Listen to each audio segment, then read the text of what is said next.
Imagine being an embalmer in ancient Egypt. You have spent your life learning sacred rituals passed down for generations.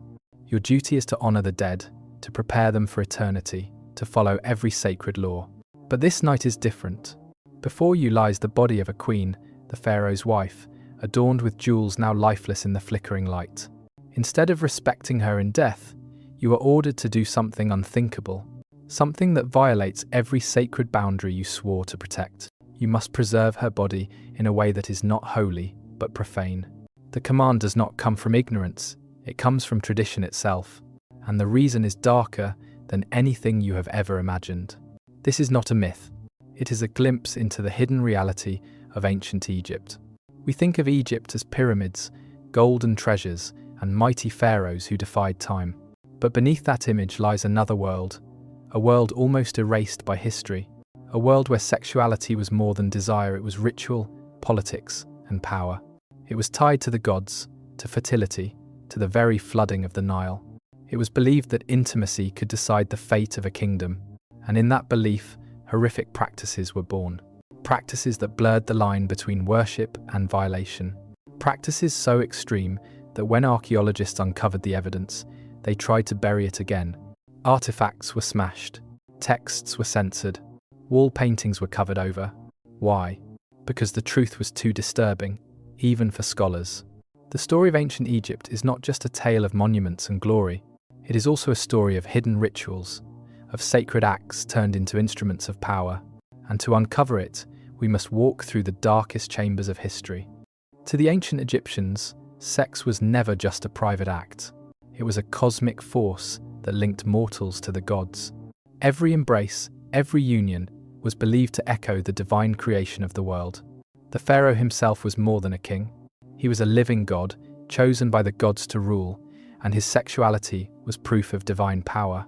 If the pharaoh failed in his virility, the land itself could suffer. The flooding of the Nile, the fertility of crops, and the survival of Egypt were tied to his potency. An orgasm was not just pleasure, it was a prayer.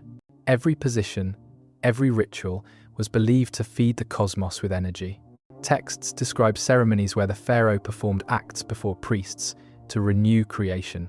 Some rituals demanded that his semen be offered to the Nile, ensuring its sacred floodwaters. Others required public displays, where witnesses confirmed his ability to sustain divine order. This was not considered shameful. It was seen as holy duty. But with such immense pressure, extremes became inevitable. Priests invented elaborate rituals to prove the ruler's strength. Temples built chambers for sacred unions, where women chosen as priestesses became tools of these acts. To refuse was blasphemy. To question was treason. Sex became a weapon of faith, a performance to keep the gods satisfied and the people obedient. The body was no longer private, it was the stage upon which the cosmos itself was maintained. Yet this cosmic sexuality carried a dark side. When the Nile failed, when crops withered, the blame was not on weather, it was placed on ritual. And when desperation grew, so did the violence of these practices. For centuries, these secrets of Egypt lay hidden in tombs and temples. They waited, carved into walls, painted in colours that refused to fade. They waited in papyri rolled tight and buried with the dead. But when modern archaeologists uncovered them, the reaction was shock and denial. In the 19th century, Victorian explorers entered these chambers. They expected to find treasure, hieroglyphs of glory, and noble stories of pharaohs. Instead, they found erotic art that depicted acts beyond imagination. They found papyri filled with explicit instructions for rituals. They found mummies whose bodies revealed surgical mutilations linked to sexual belief. To them, this was unacceptable. They could not show it to the public. They feared it would damage the image of Egypt as the cradle of civilization, and so they censored it. Wall paintings were plastered over. Statues were smashed into fragments. Papyri were burned, destroyed before scholars could even translate them. Artifacts that survived were locked away in museum basements, hidden from visitors. Even today, some collections remain sealed in special reserves, too explicit to display. The story of ancient Egypt was rewritten by omission. Tourists were shown pyramids, golden masks, and sacred texts. They were not shown the chambers where sexuality was weaponized. They were not told about the darker side of rituals. This silence reshaped history. The Egyptians themselves had documented everything, seeing no shame in their cosmic sexuality. But modern archaeologists, bound by their own morality, chose to erase it. The result is a sanitized Egypt, an Egypt of monuments and kings, stripped of its most disturbing truths. Only fragments survive to tell us what was really hidden beneath the sands. The turning point in uncovering Egypt's darkest rituals came in the 20th century. In 1925, Howard Carter's team examined the mummy of Tutankhamun. At first, it seemed like another monumental discovery. But as the body was studied more closely, something horrifying was revealed. Tutankhamun's genitals were missing. They were not destroyed by decay. They had been cut away with surgical precision. This was not an accident of time, it was deliberate. And Tutankhamun was not the only one. Other mummies showed evidence of castration. Some had been mutilated after death. Others revealed signs of being altered while still alive.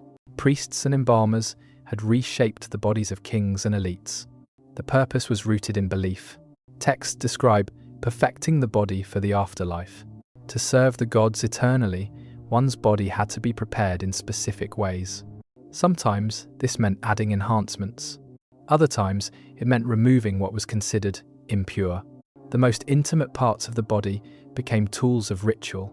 The most private functions became subjects of modification. What should have been sacred preservation turned into violation. For the Egyptians, it was about control. For modern eyes, it is mutilation.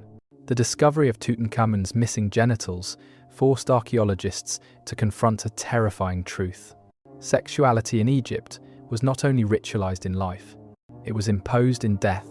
Even in eternity, the body was not safe from the demands of religion and power. The most chilling evidence of Egypt's sexual practices was found not among kings or queens. It was found in children. In elite households, sons and daughters were often promised to temples. This was celebrated as a sacred offering, a way for families to gain honor in the eyes of the gods.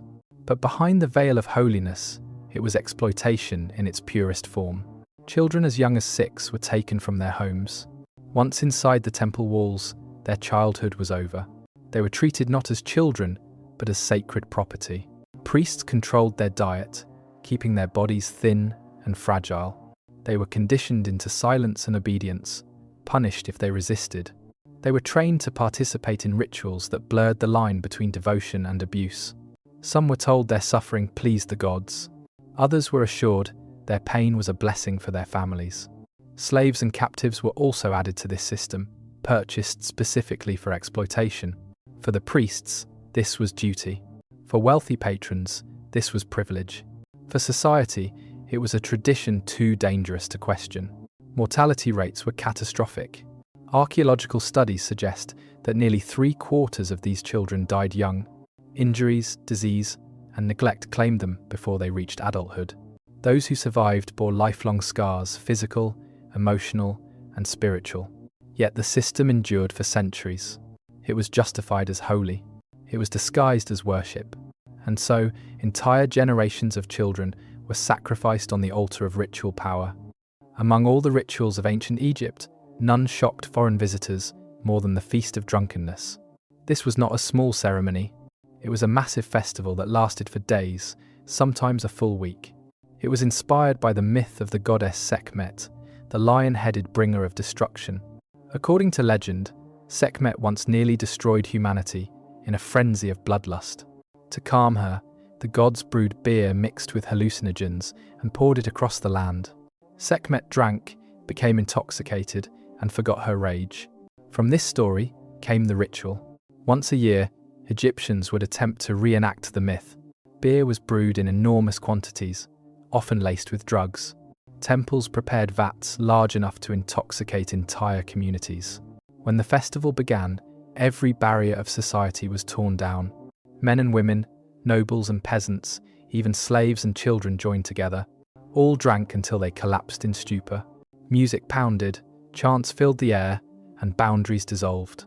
What followed was chaos orgies, violence, and acts of frenzy justified as divine imitation. The festival blurred worship with madness. What was sacred by story became scandal in practice. Foreign diplomats recorded their horror. Some refused to even visit Egypt during this period, fearing the lawless atmosphere. For the Egyptians, however, it was not sin, it was necessity. They believed that only through ritual intoxication and chaos could balance be restored, just as Sekhmet had once been calmed. But the aftermath was devastating. Families were broken, unwanted pregnancies multiplied, trauma scarred communities long after the music faded. And yet, year after year, the Feast of Drunkenness returned, because to cancel it would be to risk offending the gods themselves. Over time, even foreign rulers who inherited Egypt were shocked by these rituals. The Greeks, after conquering Egypt, tried to soften the extremes. They reinterpreted Egyptian myths, replacing raw sexual rituals with symbolic acts. But the priests resisted, warning that abandoning tradition would anger the gods. When Rome took control, the conflict deepened. Roman leaders were appalled by what they found in certain temples. Explicit murals covered the walls. Chambers were decorated with statues that depicted acts too scandalous for Roman eyes. Rituals of intoxication, mutilation, and abuse still persisted. The Emperor Augustus himself ordered many of these artifacts destroyed. Temple chambers were sealed. Erotic papyri were burned. For the Romans, erasing the practices was a way to control the people. But they could not erase it all. Fragments survived, texts buried with priests, carvings hidden in forgotten chambers, stories whispered across generations. Centuries later, when European explorers returned, the cycle of suppression began again. Victorian archaeologists, horrified by the material, censored the discoveries. Wall paintings were covered with plaster. Some papyri were deliberately burned before translation. Others were locked away in secret museum archives, hidden from the public.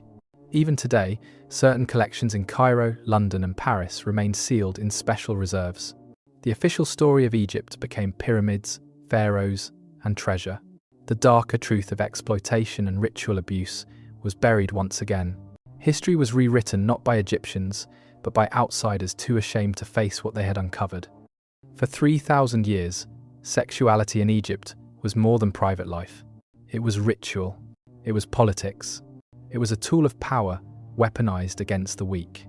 Children were sacrificed to temples under the mask of holiness. Bodies of kings and queens were mutilated in the name of eternity. Festivals blurred worship with madness, leaving scars on families and communities. And when archaeologists uncovered the truth, much of it was hidden again. What survives is only fragments, texts, carvings, and rumors preserved against centuries of censorship. Together they paint a chilling picture of devotion turned into abuse. The story of Egypt is not only pyramids and glory, it is also about how faith, when twisted, can justify horrors. It is about how entire societies can accept cruelty when it is framed as sacred duty. It is about how history itself can be reshaped, not by facts, but by what people choose to hide. These practices may be ancient, but the lesson remains timeless. When religion and politics demand obedience without question, the human body becomes a battlefield.